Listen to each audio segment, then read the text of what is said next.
talking about selling as a trusted advisor.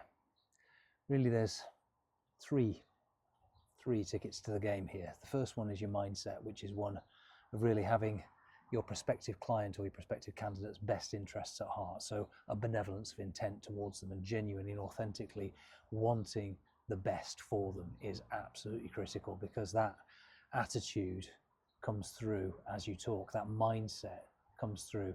The world will reflect what you project, and if you're projecting authentically their best interests, that's always going to help, because it helps you to establish that trusted advisor relationship. The second thing is really a degree of technical competency, not just the obvious technical competency that you need within your own product or service, but also, I think this is even more important in some ways, a technical understanding and a depth and breadth of technical understanding of the client's world or the prospective client's world, what matters to them. So for example, if you're selling to a business, if this is business to business trusted advisor selling, you need to understand business. You need to understand how the interplay of sales and marketing and operations and finance all bolt together, so that you can work out with a degree of empathy and a depth of actual understanding where you fit or don't fit into the client or prospective client's world. Because ultimately, whatever it is that you're selling, whatever product or service it is that you're selling, is probably only one small fractional part of what matters to them. Your service may only deal with a tiny proportion of the things that actually they're worried about today, and so as a result, that might mean that your problem, although the problem that you can solve might be important, it might not be the most important thing that they're dealing with. And the third thing as a ticket to the game is really a habit of curiosity, and this is a habit of asking insightful questions and listening to the answers in a way that really kind of helps you to understand at a profound level what matters to them, not just the obvious stuff that I've already talked about in terms of the technical understanding of what matters to their world broadly speaking, but also specifically what matters to them as an individual within their business and what matters to their business today. And to give you a little bit of context around that, listening, lots is talked about active listening, but I think a really, really good way of thinking about this is to think back to when you were a child, and when somebody would read you a story, whether it was your mother or your father or a favorite teacher, and the way that as a child you would listen to a story with rapt attention, where you truly were hooked. You needed to know what was going to happen next in the story because you cared about the character and you cared about the problems they were facing and the crisis they were going to overcome. You cared about their narrative arc. You need to listen to your candidate or to your prospective client exactly like that. You need to truly invest your attention, not just pay attention, but invest your attention in really understanding them and really hearing them. And remember that although we are, as human beings, story machines, everything's about cause and effect and one thing leading to the next thing to the next thing. We think in those sort of terms of a narrative. Not everybody's actually that good at telling stories. There's a saying that stories happen to those people who can tell them, which implies that everything's a story if you know how to tell it. But not everybody does know how to tell it. So your questions need to tease out the story, and not just the superficial surface story either, the story beneath the story, the stuff that really matters. And that means you've got to be able to go deep with your questioning, and that ideally with permission, because it could be very awkward if you don't get permission first to ask these questions. But you need to think about things like the Toyota 5 Whys. If you've never heard of that, it's simply asking why 5 times in order to get to the real truth that underpins what you're being told on the surface. And remember that an interrogative like why can be really quite intimidating, so you soften it up a little bit. You don't just say why. That wouldn't really be a very good or conversational way of doing it. So you say, oh, that sounds important, tell me more. Which means, oh, tell me more about that. There's this old thing which has become almost a cliche within business, that people don't buy a 1/4-inch drill bit, they buy a 1/4-inch hole. But that's only second order thinking. Actually, the 1/4 inch hole doesn't go deep enough either. You've only asked why once. You need to ask why more times. Why did you buy a 1/4 inch drill bit? Well, because I wanted a 1/4 inch hole. Why did you want a 1/4 inch hole? Because I wanted to put a raw plug in the wall. Why did I want to put a raw plug in the wall? Because I wanted to put a hook in the wall. Why did I want to put a hook in the wall? Well, because I wanted to hang a picture. Why did I want to hang a picture? Because it's a picture of my son graduating from university, and I'm deeply proud of it, and it makes me burst with love and emotion and pride every time I walk past it and I see it in the morning.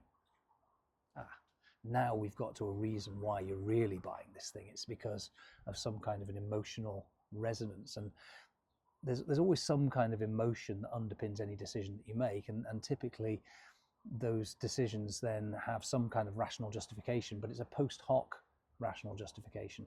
If you don't understand the emotions of what's going on in somebody's world, you don't really understand the reasons that they're making the decision or not making the decision to move forward with your product or service, or that of a competitor.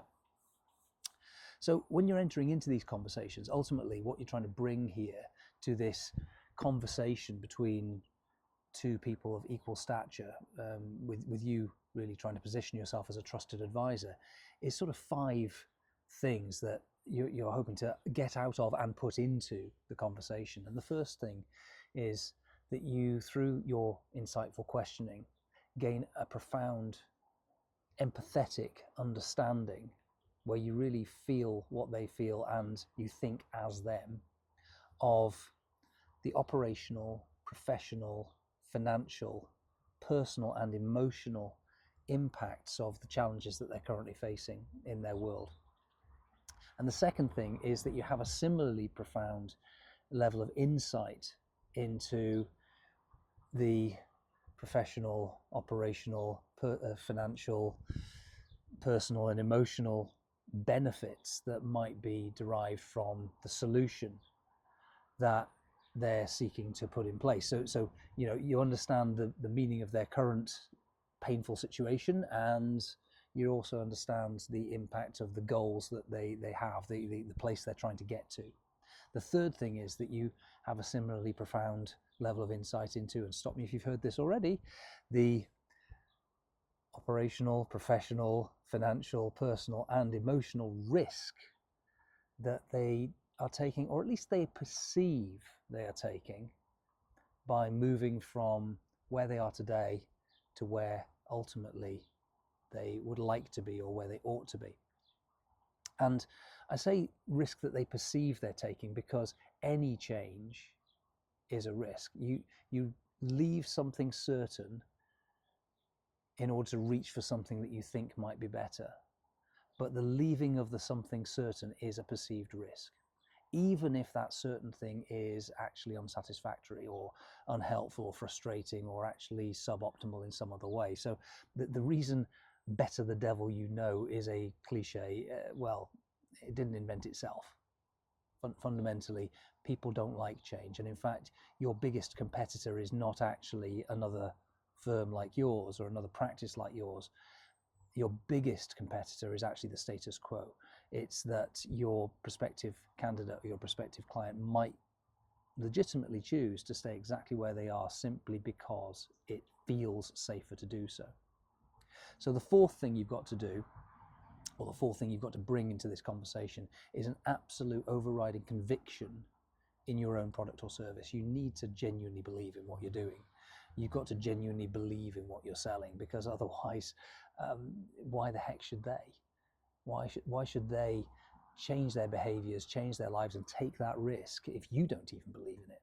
You've got to have that belief.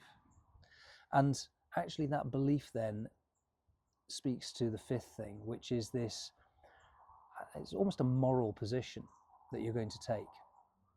And it's a very much a values-led moral position, which is that if you identify through your insightful questioning that you genuinely are the best solution for their problem, and that this problem is the biggest problem in their world, that they actually do need to solve it, and they need to solve it sooner rather than later, so you've identified the right time for this as well, then you have given yourself a moral duty almost to kind of make sure that they do indeed invest in your solution. But that same moral duty goes the other way as well, which is if that you identify that you're not the right fit for them, or that they're not the right fit for you, you have a similar moral duty to walk away. And I'd go further than that, actually. You have a moral duty to actually recommend a better solution if there is one out there and you've identified it. That then means that you truly are living your core value here, which is that you have their best interests at heart. It means that you're selling very authentically. And what you're doing really is not trying to sell anything. What you're trying to do is help them to buy if it is appropriate to do so.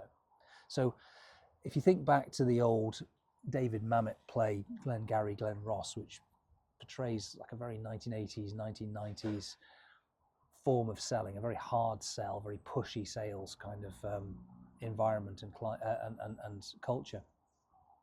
If you ever watch the movie version of that, there's an additional scene right at the very beginning with Alec Baldwin, a very young Alec Baldwin, playing a sales manager, and he is vile. He's utterly unpleasant. He's all the things that the stereotypical salesperson, well, is seen to be, unfairly, if you're following the advice that I've just given you. But it's this: A is always, B is B, and C is closing. Always be closing, always be closing. Now, I was actually taught that, genuinely, I was taught that in my very first sales training back in 1996, I think it was. Now, fortunately, those days have largely gone, and I'm very pleased to hear it, because that always be closing mentality, inherent within that is the idea that a sale is the ending of something. You're closing the deal. That's an ending. Whereas if you're going to be a trusted advisor, which whether you're a lawyer or an accountant or a consultant or any other kind of professional, you're not closing a deal. You're opening an account. You're starting a relationship. The sale is not an ending. It is a beginning. And for that reason, I would urge you to go with the slightly softer but much more beneficial and sustainable approach of A is always, B is B, and C is curious. So continue to exercise genuine curiosity. Continue to ask questions that help you to uncover the story beneath the story in your prospective client or candidate's world, and have their best interests at heart always. Happy selling.